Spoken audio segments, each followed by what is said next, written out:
It's not easy being green. Yeah, it's not.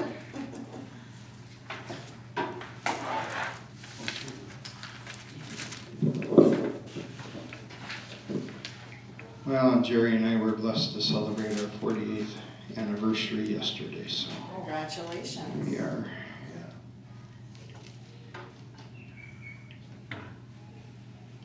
All right, well, let's start with Isaiah 51. It's the appointed lesson for this week, and let's read it responsibly as we will on Sunday. Listen to me, you who pursue righteousness, and who seek the Lord, look to the rock from which you were cut. and to the quarry from which you were hewn, Look to Abraham your father. and to Sarah who gave you birth. When I called him, he was only one man. And I blessed him and made him many. The Lord will surely comfort Zion and will look with compassion on all her ruins. He will make her deserts like Eden, her wastelands like the garden of the Lord. Joy and gladness will be found in her.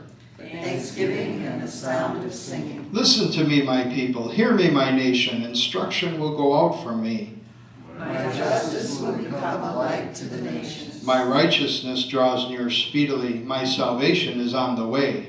And my arm will bring justice to the nations. The islands will look to me.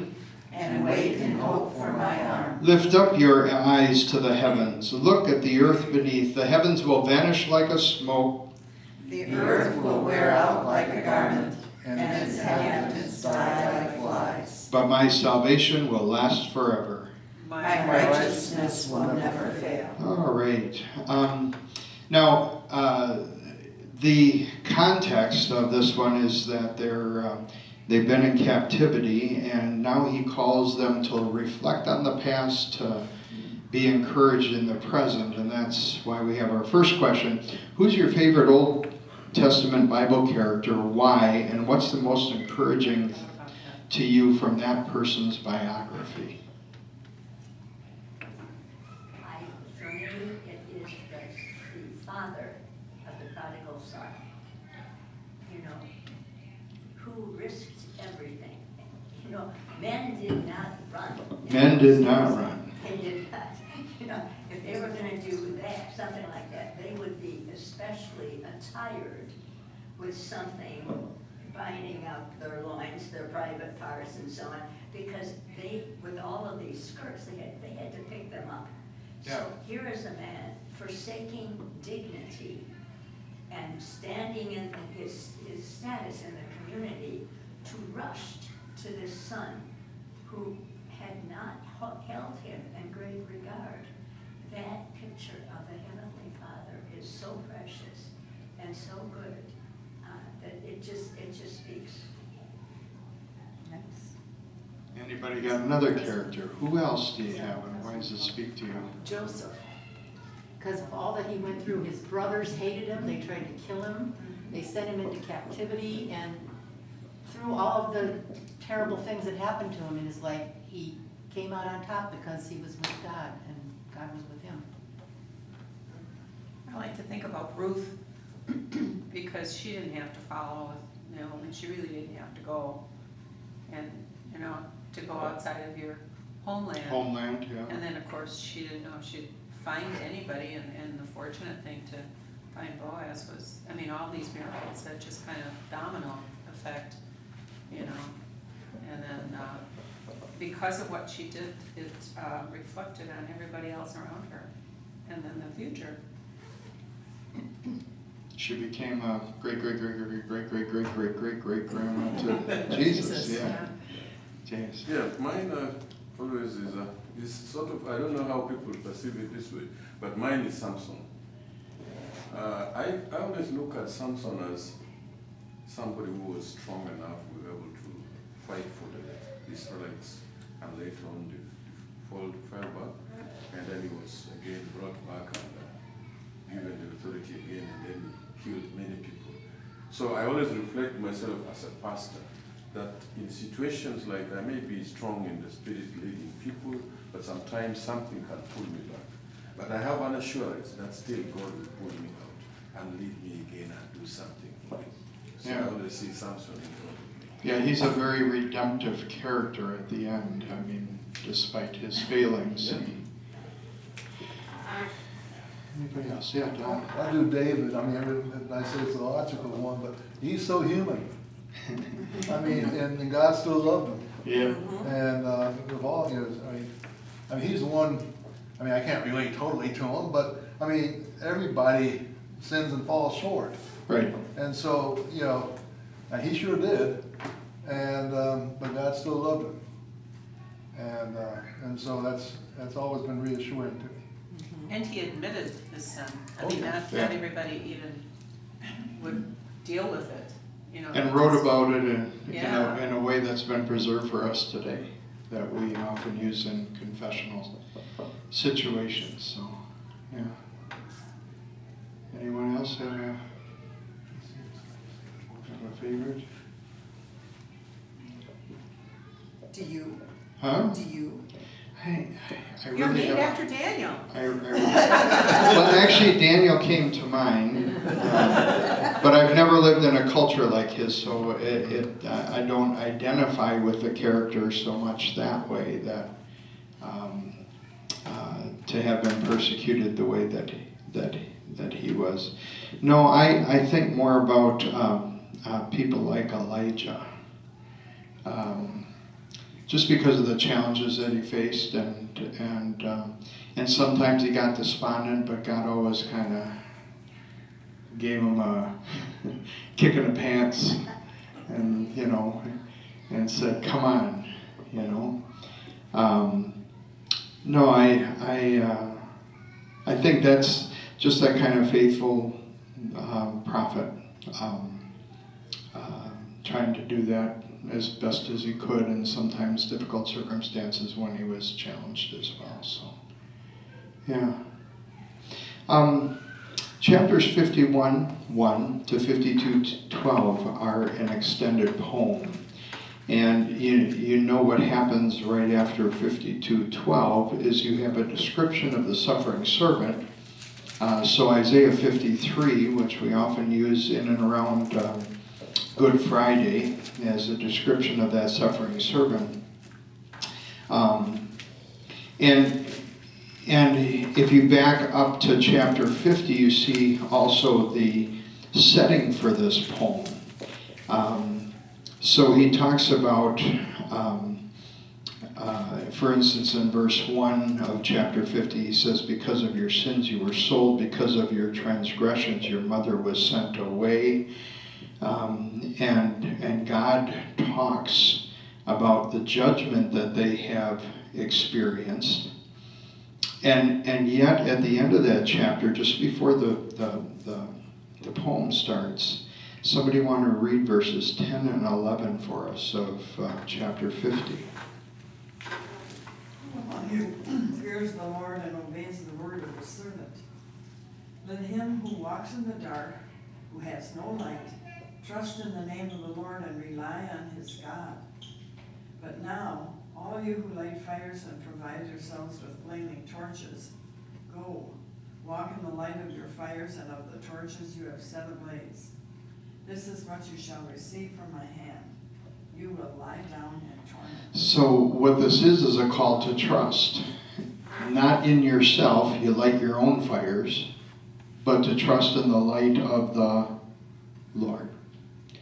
And now comes this promise for those who are trusting and relying on God in Isaiah 51. So how is their situation like that of Abraham and Sarah? Those are the Old Testament examples that he uses. And it's interesting, he talks about them as the rock from which you were cut and the quarry from which you were hewn. But he's writing, remember, to Israelites, and who's their father? Father Abraham, and Sarah their mother. Now, how is what he's saying to them in verses 1 to 3 a reflection of the situation, perhaps, that the people of Israel were going through in Isaiah's day and age?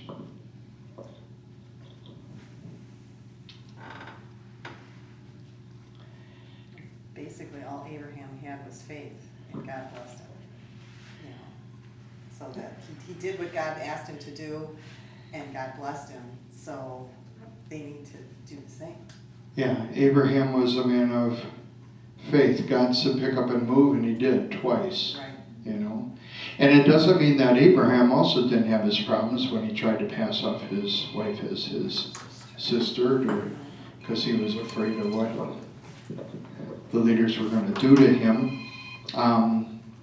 What specifically would they need to know here? You've got to think about here timing. Okay? Abraham was given a promise, and how long did it take for that promise to come to be? A long time, right? He says, you're going to be the father of many nations, back in chapter 12, but it's a long time. And in fact, we know that, that Sarah tried to do a workaround with a surrogate Right. pregnancy through Hagar, which was not what God told them to wait for. And God was saying, if you want to think about it that way, that's like lighting your own fire, right? To use the analogy he's using in the previous verses here. You're trying to work out what God has promised rather than trust that what he says he's going to do. They had to wait over 20 years for that promise to be fulfilled. And right now the people of Israel are the one that Isaiah is writing to here, are in captivity, and they're going to have to wait. Where is Isaiah living at this time? He's still in Israel. He is? Yeah. So then what he would do is he'd write these and Right. they'd be set. Right. This was from the first deportation that happened during his prophecy. The second deportation, the final one, happened during Jeremiah's, when Zedekiah was taken away into captivity, and the nation ceased to basically exist. Jerusalem fell. But the first captivity was from other people around the nation, and Isaiah is writing to them, and he's saying, look to Abraham your father and to Sarah who gave you birth. And then when he says, when I called him, he was only one man, and he blessed him and made him many, would remind them of how long he had to wait for that promise to be fulfilled, and how to trust even when there was no light, to use that language from verse 10 of chapter 50. Well, and the other thing is that Abraham was alone in this, and he still had faith. So these people, they're going as a group, so it's not like they're alone. All alone. All alone, because they still have support within their community. Well, they have some support, because obviously when he talks about lighting your own fires, there are some people who are saying, what are you waiting for? It ain't going to happen, kind of thing. Oh, but I meant those who were over there already. There are some, yeah. He said, live your lives that you might enhance. Yeah, that was Jeremiah. That was Jeremiah. Jeremiah that wrote that in his letter to the exiles, yeah. Okay. So here he's pointing back to Abraham and Sarah, and kind of reminds us of that passage in the scripture where Paul says, these were written for your learning. In other words, these stories in the Old Testament we're supposed to glean something from them. And in this particular place, it's trust in God, even though you can't see the fruition of it right away. So if verses 1 to 3 are meant to give hope to the exiles, what would verses 4 to 6 do for them? And look especially at the words that are repeated.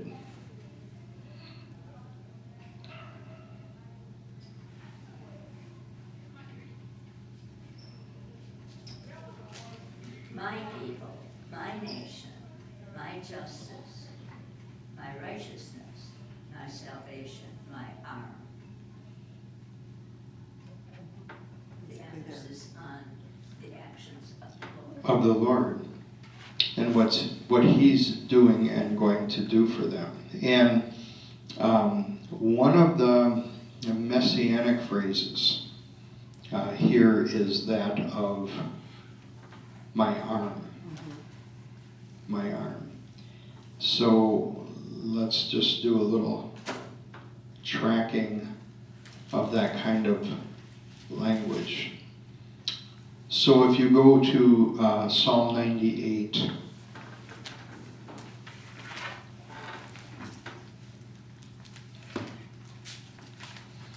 would somebody read for us verses 1 to 3 of Psalm 98? Sing to the Lord a new song, for he has done marvelous things.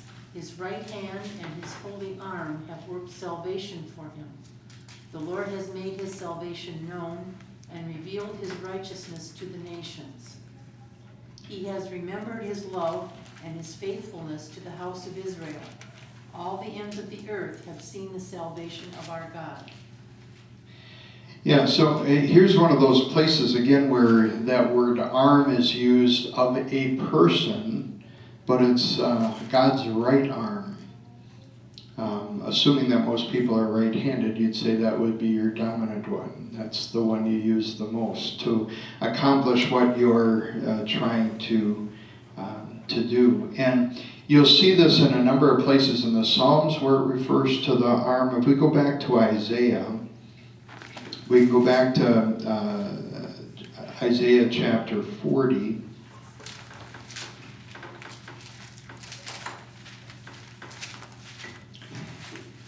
And here we're looking at, let's see, let's start with verse 9, 10, and 11. 9, 10, and 11 of chapter 40 of Isaiah. You who bring good news to Zion, go up on a high mountain. You who bring good news to Jerusalem, lift up your voice with a shout. Lift it up, do not be afraid. Say to the towns of Judah, here is your God. See, the sovereign Lord comes with power, and he rules with a mighty arm. See, his reward is with him, and his recompense accompanies him. He tends his flock like a shepherd. He gathers the lambs in his arms and carries them close to his heart. He gently leads those who have young. So you've, again, got a reference to a mighty arm, and here it's connected to the idea of a shepherd. So you start to connect the dots between God's arm, the shepherding work that God does, and you start to see this build for us a picture of, he doesn't say, I'm going to do it. He's always referring to his arm, you know. We have that phrase, a right-hand man, right? If you go back to chapter 50 then,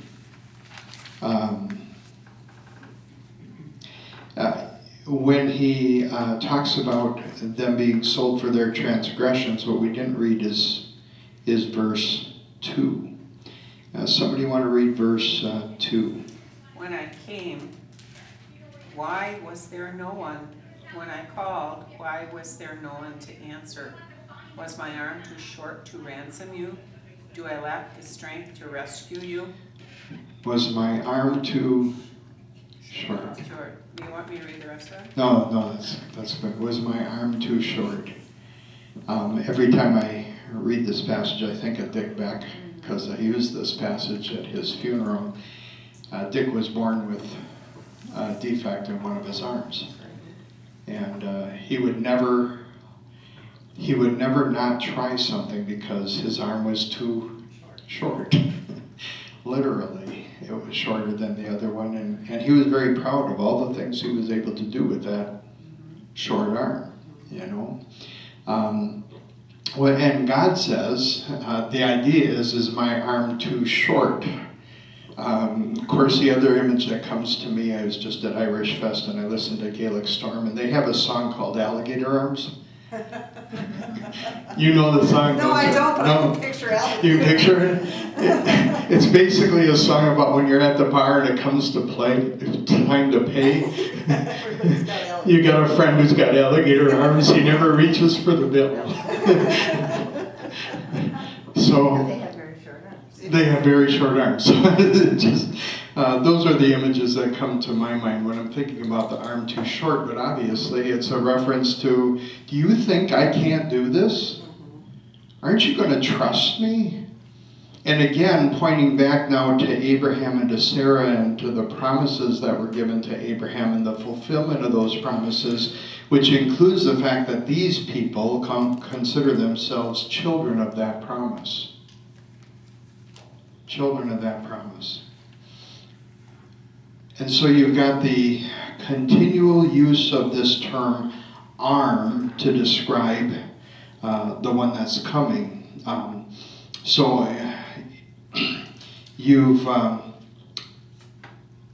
You have it again in, unfortunately our passage ends with verse 6, but verses 7 to 10 are pretty critical here, so somebody want to read those verses, 7 to 10 of chapter 52. I'm sorry, we're in chapter 52 now. Oh.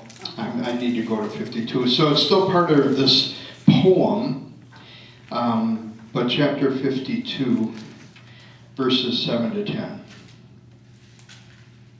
Up on the mountains are the feet of those who bring good news, who proclaim peace, who bring good tidings, who proclaim salvation, who say to Zion, your God reigns. Listen, the watchmen lift up their voices, together they shout for joy.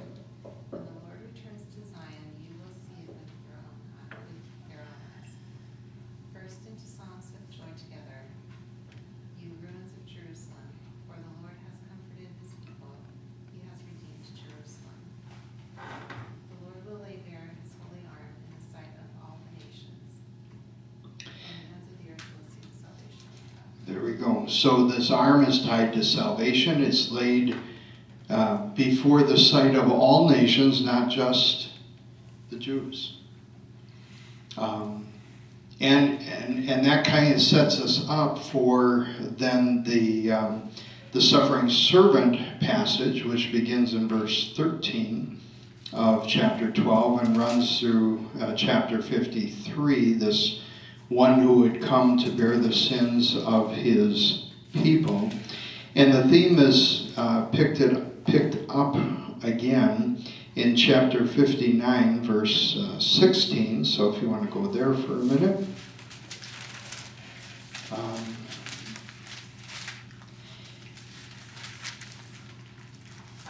And here again, he's talking about if you have a heading like I do of this chapter, it's sin, confession, and redemption.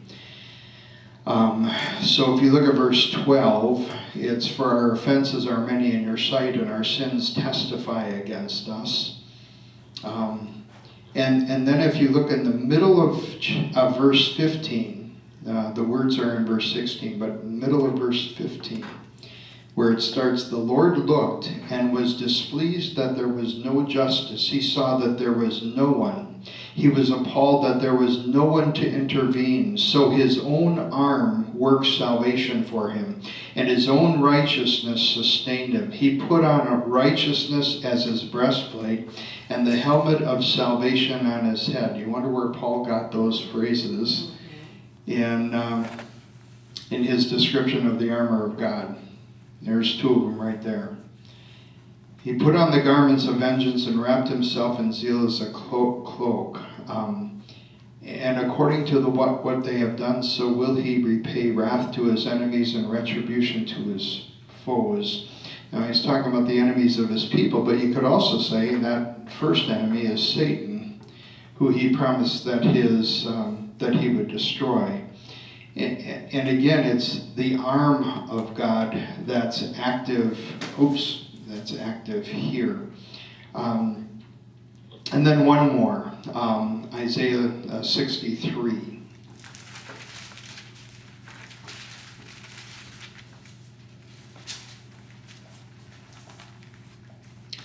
And, where is it? Yep, that's it. Again,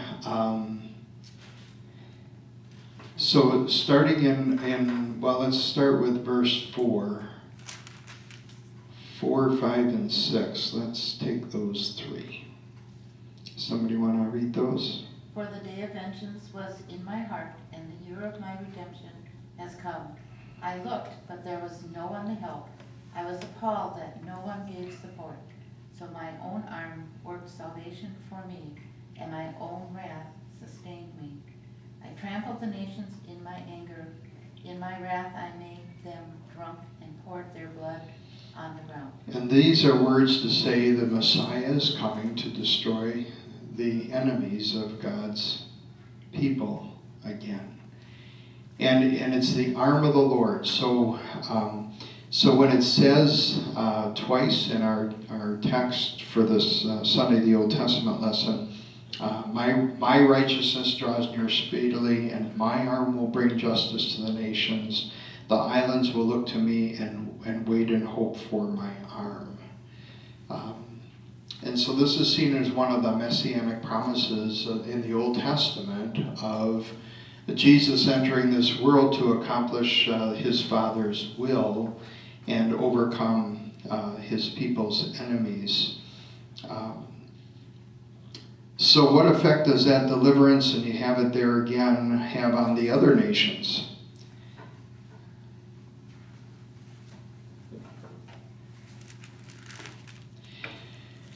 If we go back to verses 1 to 6. Which chapter? Pardon? Which chapter? In chapter 51, the lesson. What effect does he say has, because he talks about other nations here.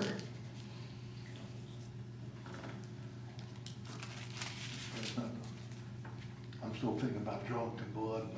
I thought you were still thinking about alligator arms.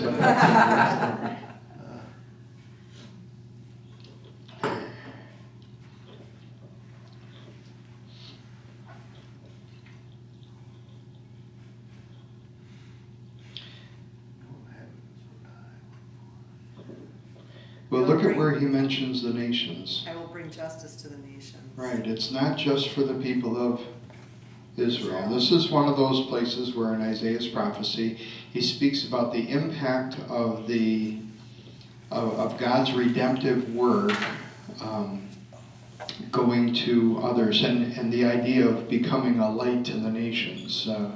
Now, from our old liturgy, we don't use it very much because we don't do,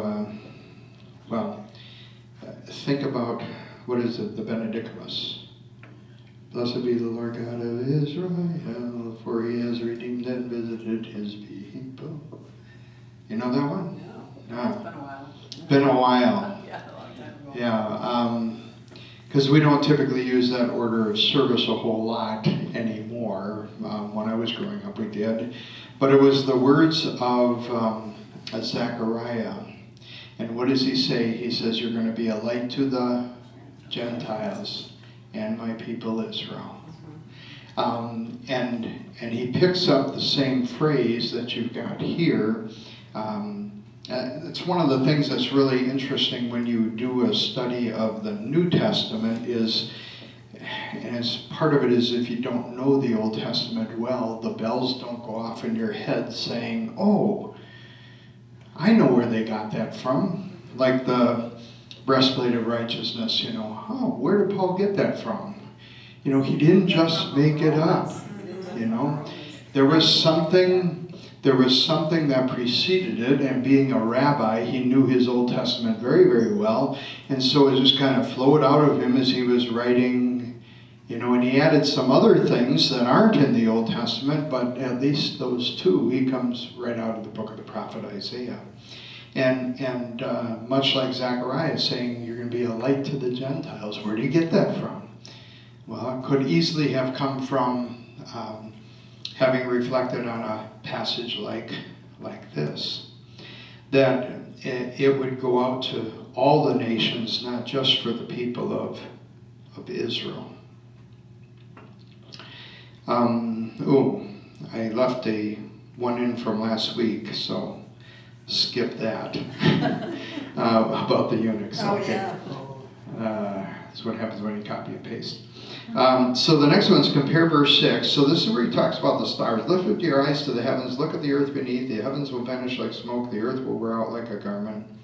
And its inhabitants. Oh, I'm sorry. I'm in the wrong. Yeah, that's right. but my salvation will last forever. He says, look to the heavens. And what this question refers to is when God told Abraham to look to the heavens. So how does the starry lesson of the exiles compare with that of Abraham? What was God telling them by looking to the heavens? Telling Abraham. That you'll have more children than there are stars in the sky. Than stars in the sky. That you're going to start a people, a nation, and you're going to have more descendants than those stars in the sky. What is he telling them to look to the heavens for here?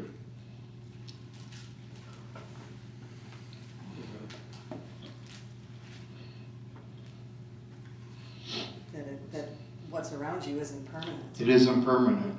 So it's using the heavens, kind of the starry sky, but in two different ways. One, to look forward to what God was going to bring blessing with. Here, to look forward and say, judgment. You ever think about that every time you see a shooting star instead of making a wish? Oh yeah, God says.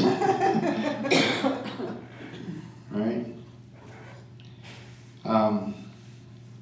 How do verses 7 and 8, which we didn't read, and 9 and 11 compare in verse 17? How do those relate to each other? So 7 to 11.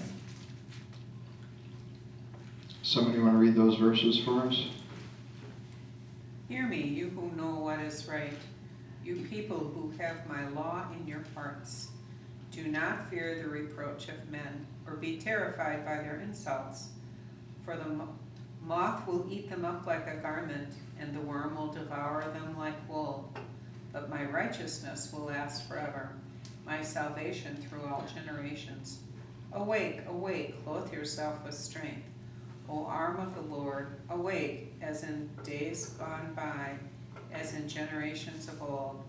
Was it not you who cut Rahab to pieces, who pierced that monster through? Was it not you who dried up the sea, the waters of the great deep, who made the road in the depths of the sea, so that the redeemed might cross over? The ransomed of the Lord will return. They will enter Zion with singing. Everlasting joy will crown their heads. Gladness and joy will overtake them, and sorrow and sighing will flee away. Okay. And then verse 17 is, awake, awake, rise up, O Jerusalem, you who have drunk from the hand of the Lord the cup of his wrath, you have drained it to its dregs. But it's awake, awake. What is this all about? What is God encouraging? I guess I didn't finish that question. What is God encouraging in these verses for the people that he's addressing with this prophecy? Beware. Be awake. Look around you.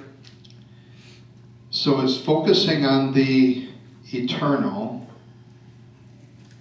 right? Even as you're going through this very difficult time. Once again, he uses the term the arm of the Lord. But here now, it's in terms of the victories that God has won in the past and saying they're going to be done in the same way in the future. It's also interesting that he says, was it not you who dried up the arm, or dried up the sea, the arm of the Lord, the waters of the great deep, who made a road in the depths of the sea so that the redeemed might cross over? That's a reference to Moses and the Red Sea. And in other places in the Bible it describes the pillar of fire that led them through as being, or the rock, also from which Moses derived sustenance for the people in the wilderness as God himself. And so what he's doing is he's pointing to the fact that the Savior was there already in the Old Testament leading them through. And he says, just as you had joy on that day when you came through the Red Sea, you're going to have joy again.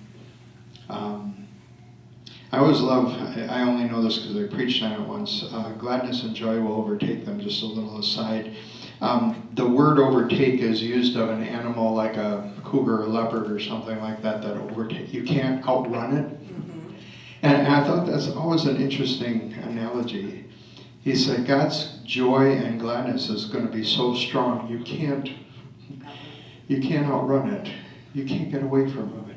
It's going to be that kind of joy as we look forward not only to their return to Jerusalem, but of course this is one of those messianic mountaintops that looks forward to our own salvation and coming to the eternal Zion.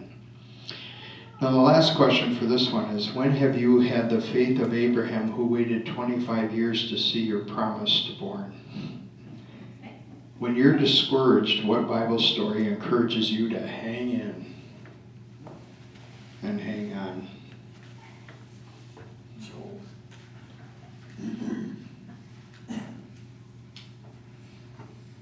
Yeah, have you ever wondered whether something was going to happen? I've never had to wait 25 years. God never has laid that on me.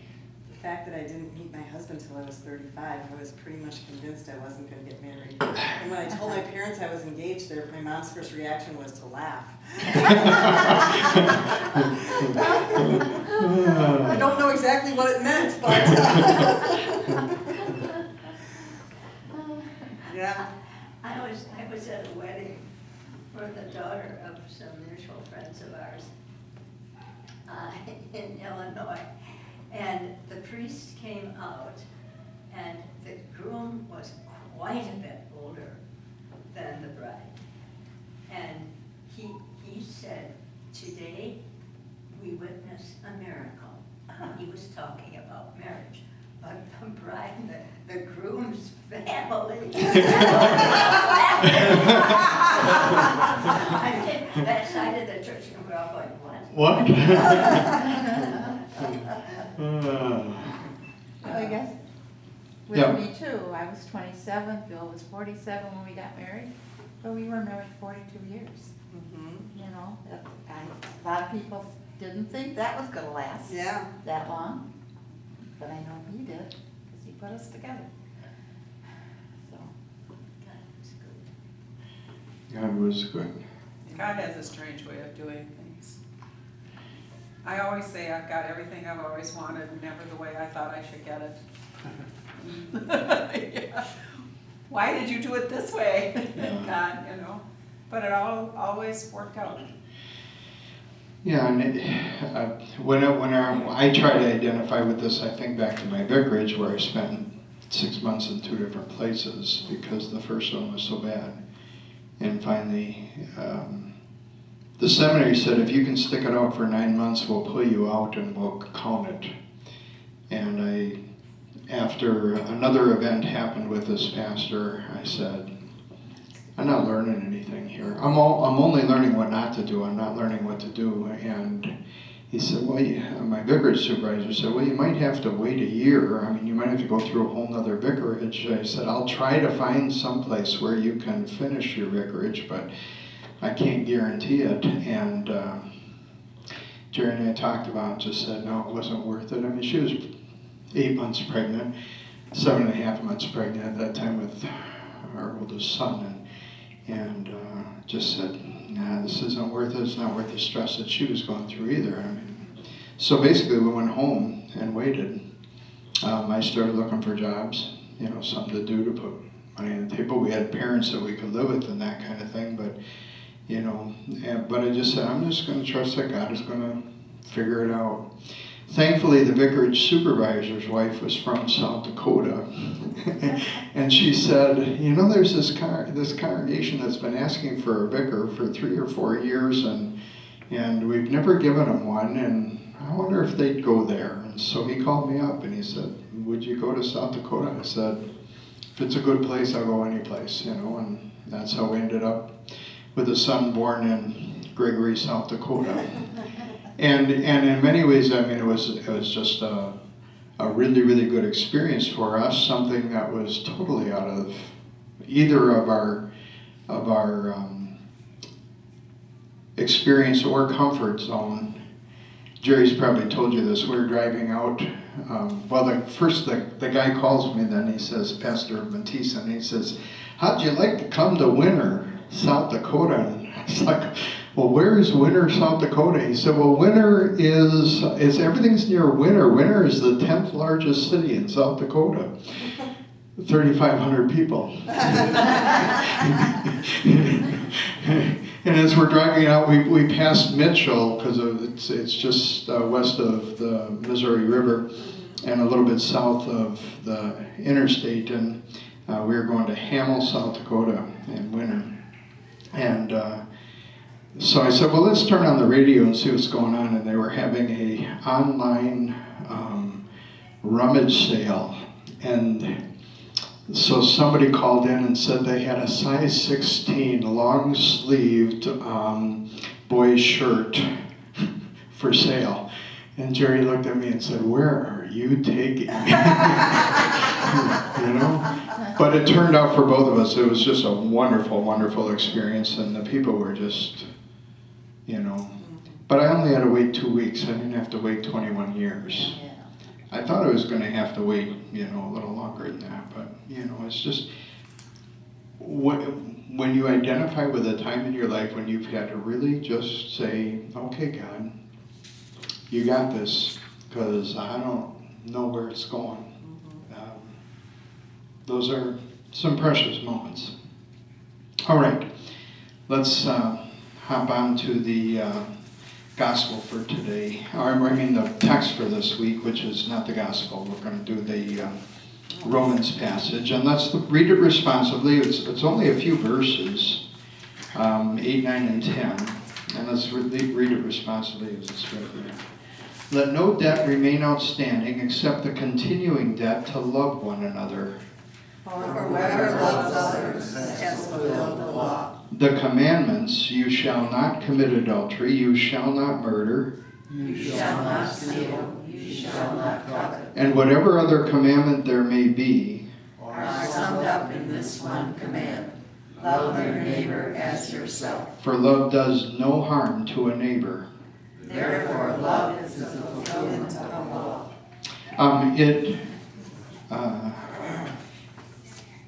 As you think about debt, and that's the first two questions, what's the reason for the first time you took a loan? Or what is the biggest debt you've ever owed?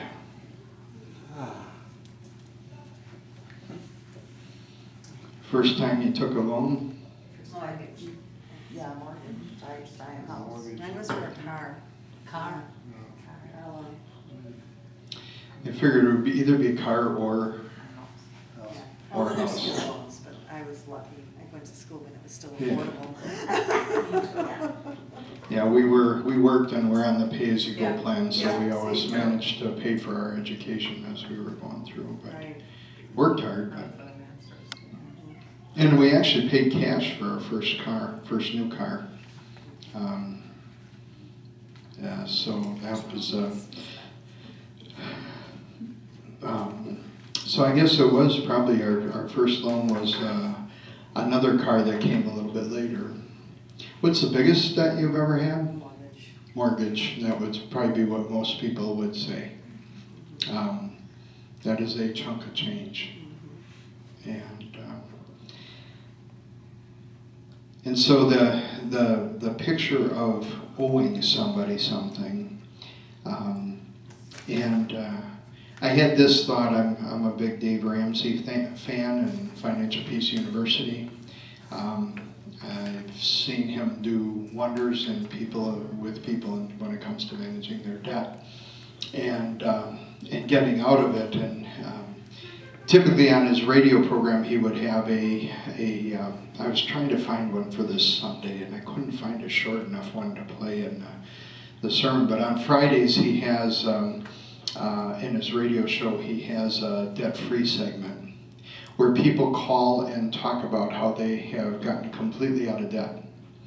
And these are very often not just older people, but younger people.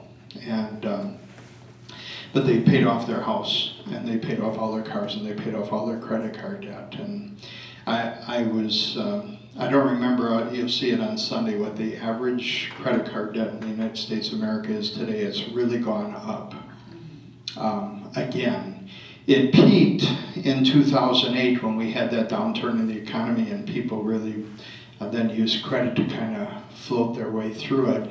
And then COVID and the inflationary nature of everyday expenses has caused people to let their credit card debt get high again. But one of the things that on Dave Ramsey's show they'll do is he'll wait for them to, as a family or as a couple, yell, "We're debt free." Of course, when you read this passage, it's, oh yeah? Right? Because no Christian can say, I'm debt free, at least not according to God's word here. The other thing that's interesting about this passage, and I hadn't thought about it before, but I was reading a couple of commentaries in the book of Romans, and so I want you to turn to chapter 12 there, or 13. And this last week, the focus of the sermon was on Government. our relation to the government, right? To the Roman government, and not a kind government, but he says we still have a duty to obey the laws. You know, this is what I've had a couple of children say, is it ever okay not to obey my parents? And I tell them the same thing that, that said on Sunday. It's only when your parents tell you to do something that you know is wrong. You know, if they tell you to lie for them, that's a tough one. Because what are they teaching you? The hard part, I think, especially when we see that way that some children get used by their parents, especially we see it sometimes with drug or other kinds of criminal activity, is they'll send the kids in to do something knowing that they're not going to be prosecuted in the same way as an adult. And I have had in my experience one kid who turned his parents in for drug use and possession because he said it was destroying our life. And obviously his parents weren't very happy with him as a result, at least at the moment, but it's what started then to turn around their life. And it took a son who said, that's it, you know. But what's curious about this particular let no debt remain is it immediately follows the submit to authority. And what comes just before the submit to authority? What did we deal with the week before that? Especially starting in verses 14 to 21. Chapter? Well, and if you just look at verse 21 of chapter 12, what I'm looking at is what's before and after. You can think about it as like parentheses. What's the parentheses before and after the submission to authorities? Just before it, it's don't become overcome by evil, but overcome evil with good. Don't get revenge. And you're thinking he's writing to Roman Christians. Then he says, obey the government. And now he says, love again. He returns, so it's love in verses 9 to 13, especially about the family of believers. And then when you're dealing with unbelievers, somebody who might you classify as your enemy, how do you treat them? You treat them with love. How do you treat the authorities? Well, you give them what's due them. And what's due them also is love. James had a great education watching the debate last night.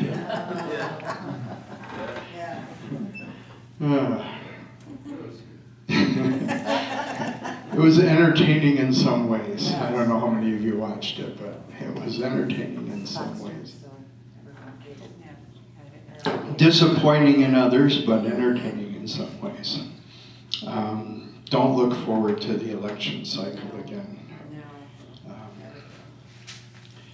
Anyway, so you've got this love, submit to the authorities, love. Now, here it's let no debt remain. And as I just pointed out, there's kind of this parentheses before and after the submission authorities, but there's also parentheses within this text itself. Paul repeats the concept, love is the fulfillment of the law in verse 8 and verse 10. How are each of the commandments an expression of love? It's how you treat others as you do it on yourself. I mean, you don't want to kill somebody, you don't want to steal, you don't want to, all the way through there. And in what, how does Paul's concept here, what happened to that question? I took it out, I guess. Oh, darn.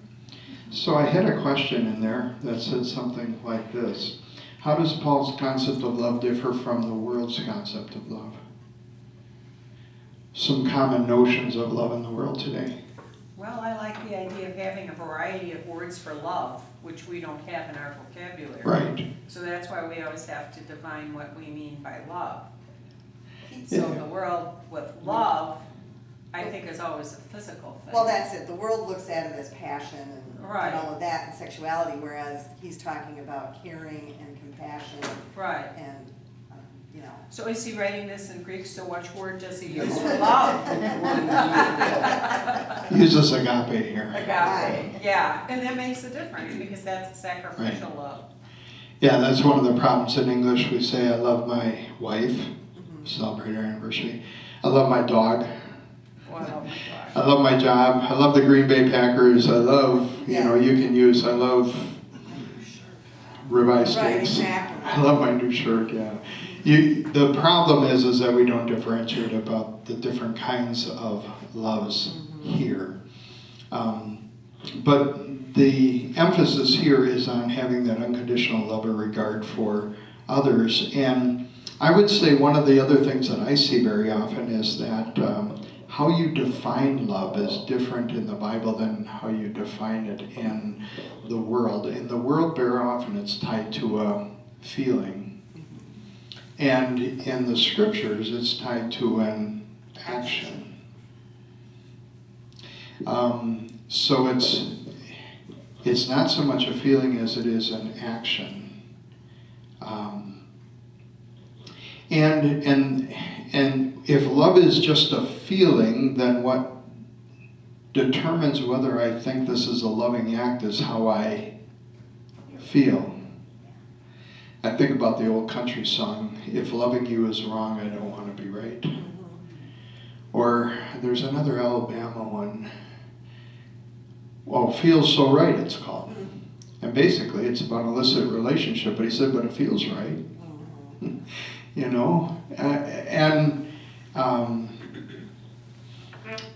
And there's a defining process in sometimes our world and our culture that when you talk about love, it's about what it is to you. It's part of the whole LGBTQ kind of thing.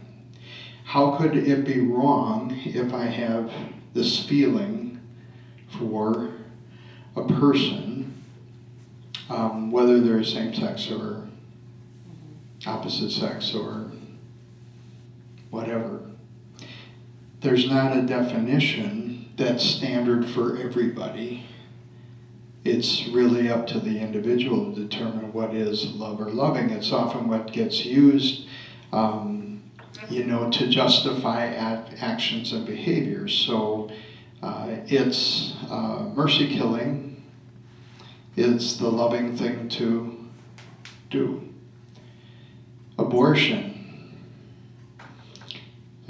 If the child's going to be unloved or unwanted, isn't it more loving to not bring that child into this world? Or if you know there's going to be some kind of genetic defect, would it be more loving not to have that child come into this world? And so the principle is not really a principle at all. It's a feeling, and because the feeling is individual, what might be loving for you to do is not loving for me to do. How does Paul fight against that here? Love isn't a feeling. It's tied to the law. You know, and this, we've used this example before about the 5 love languages, right? So what are the 5 love languages? Gary Chapman identifies them. You've said it before. Huh? You've said it before. I don't know. Yeah. So one is physical touch, right? So giving somebody a hug. One is words of affirmation, attaboys, attagirls, and some people really need those kind of encouragements. One is giving gifts, you know. One is quality time. So it's not just time, but it's quality time. And the last one is acts of service.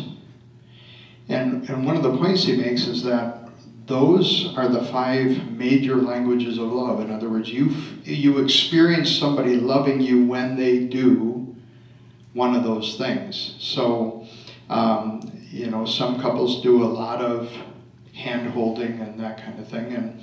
And other couples, you'll never see them hold hands in public. And it doesn't mean that one loves them and one doesn't. They got different love languages. Some people really like gifts, because gifts say, well, you thought about me when you weren't with me. That's one of the things a gift does, you know. I was thinking about you when I wasn't even with you. On the other hand, you know, you'll hear somebody say, I don't want another gift from you, I just want you to spend some time with me. And everybody's got a different love language, and how do I know what that love language is unless I ask and say, you know, because I might knock myself out doing acts of service, but if you don't get it, you know, and I say, well, why are you so ungrateful? Why don't you see how much I love you by what I do this way? And I'm just not feeling it. I gotta tell you what feels like love to me. Well, this is all about communication then, and conversation. And sometimes one of the problems that you find up in some relationships, a woman might say, well, why can't you read my mind what I want? You know what I mean? I want this and you're not doing it. Well, tell me what you want. And so to me, it's really this whole idea of communication.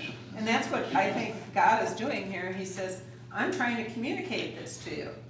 I'm trying to let you know what I want, what this is. So one of the best summaries that I found on this is this one in the page. So I encourage you to pick it up, and we're just going to run through it. I think we've got enough time to do that. We can't do this one on Sunday morning, that's why I wanted to do it here. And this is Peter Kraft, one of my favorite authors, and it's from his book, Because God is Real, 16 Questions, 1 Answer. And it's just one that I've really found helpful. I've used it in teaching Concordia students and stuff like that too, to just help make the connection between love and the law. And he calls it love and rules. So love plays by the rules that are natural to it. For instance, when you love someone, you put them first. You don't use him as a tool or as a means to another end. You don't insult him. You take time to be with him. You honor him and his family.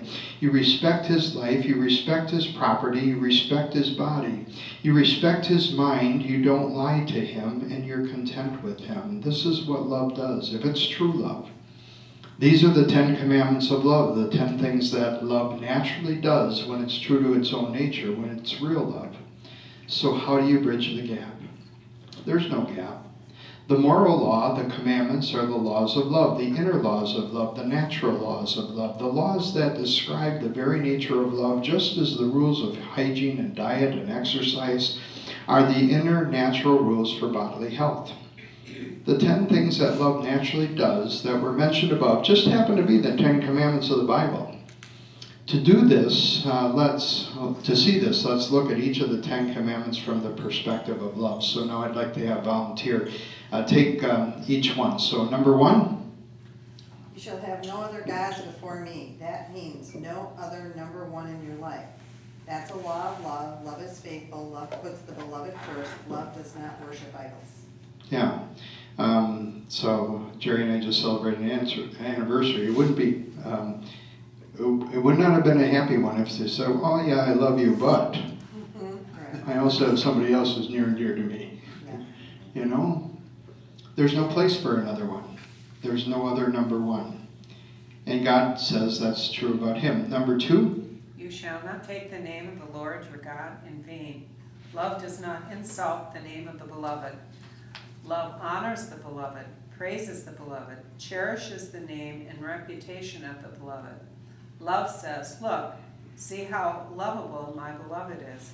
Love is a missionary, an evangelist. Love testifies, love preaches, love sings the praises of the beloved. Love does not insult the beloved. There's an interesting exercise to do with premarital couples based on the 1 Corinthians 13 chapter, and one of them is that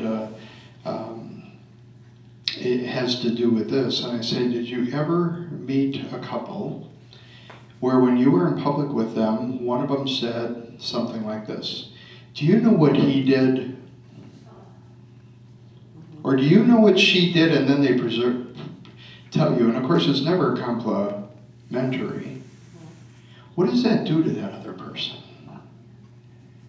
You know, the Emmerichs have a whole series called Love and Respect, and how those things go side by side. And one of the ways that we respect each other is we don't tear each other down in public.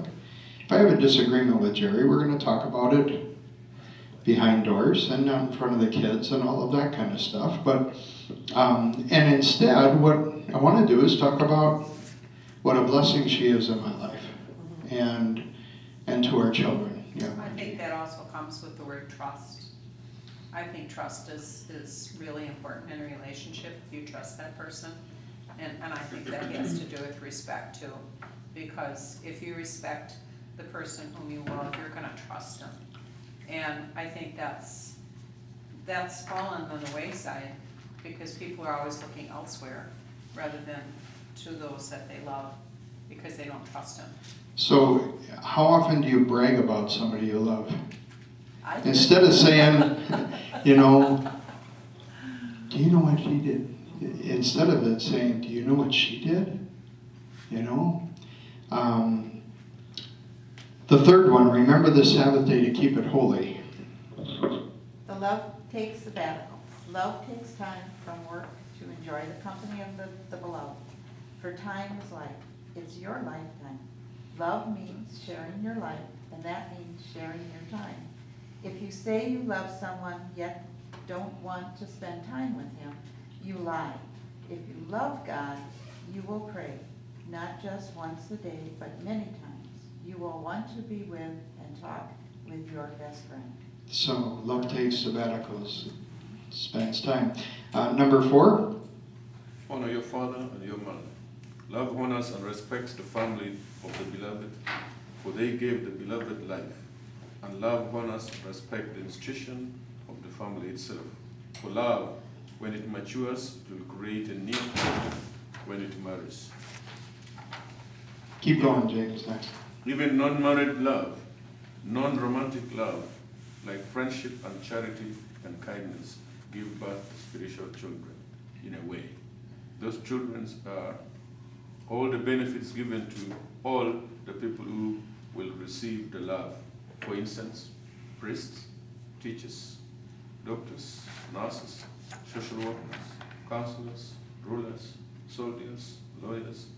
These are not just jobs, but vocations. They are ways of responding to God's call to live by helping others. They are ways of love. Of loving. So you respect and care for the family. Number 5. You shall not kill.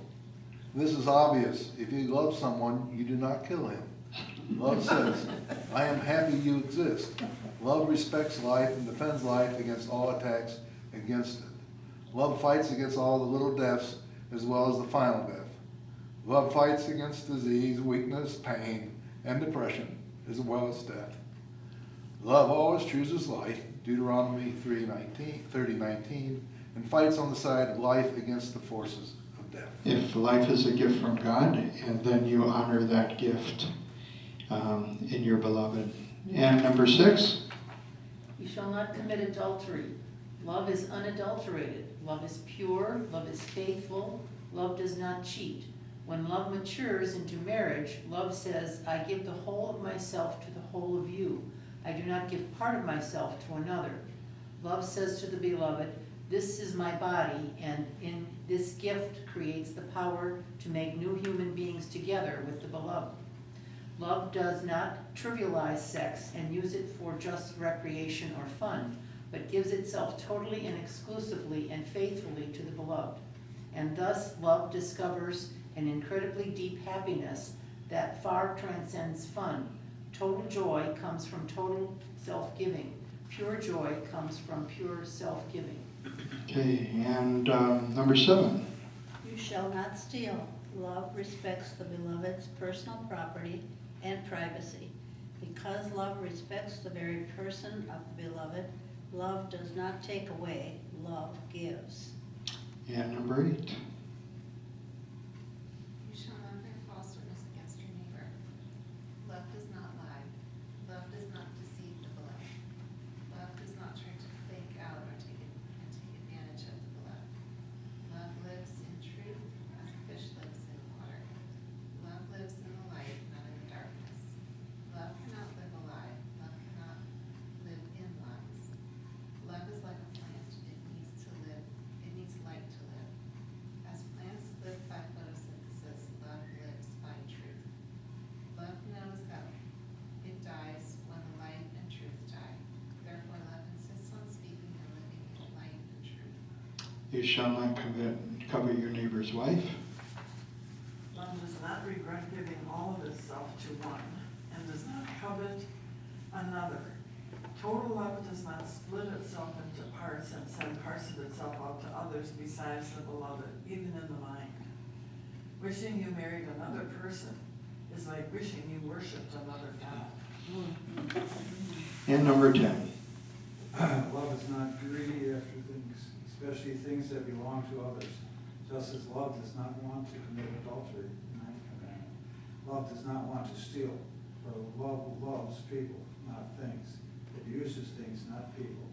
It uses things for people, not people for things. So you see, every one of God's commandments is a commandment about love. The commandments tell us what love does. And the reason for this is that God, the commander behind the commandments, is love.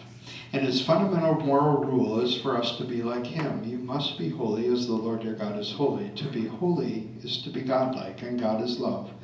Therefore, to be holy is to love. So I've always found that really kind of an intriguing way to think a little bit about the commandments, and rather seeing them as don'ts, to see them as God just saying, this is how you should love me. And if you think about that, that's exactly what God did. He brought the people of Sinai. He said, I'm the Lord your God who brought you out of the land of Egypt and out of slavery. Now, I've loved you. Now, here's how you love me. Put me first. Don't misuse my name. Spend some time with me. Honor the life I've given you. Honor the authorities I placed in your life. Honor the gift of sex and marriage and that I've established way back in the Garden of Eden. Honor the things that I have given to you, and be content with them, and not take what belongs to somebody else. And don't lie, but speak the truth in love. And make sure that it's not just something you're doing, but 9th and 10th commandments are about your heart. It's what happens before you steal, before you commit adultery, before you disrespect an authority, before you take somebody's life, as you sin here first.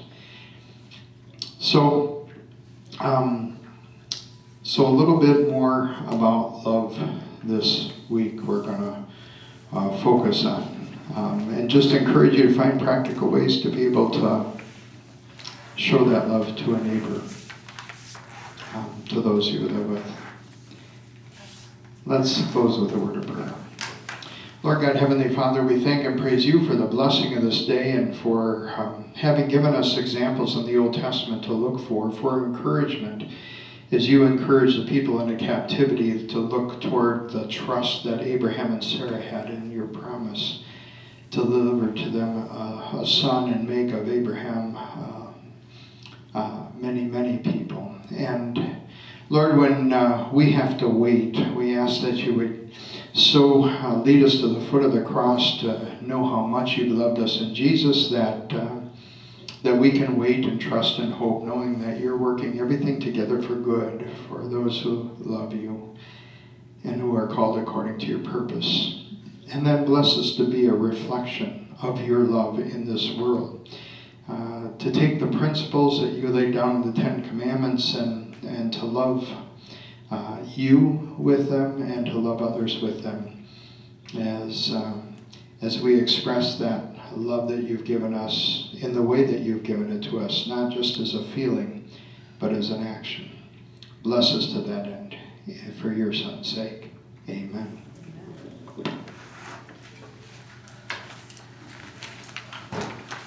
You have a great day today. Stay cool. Yeah. Stay cool.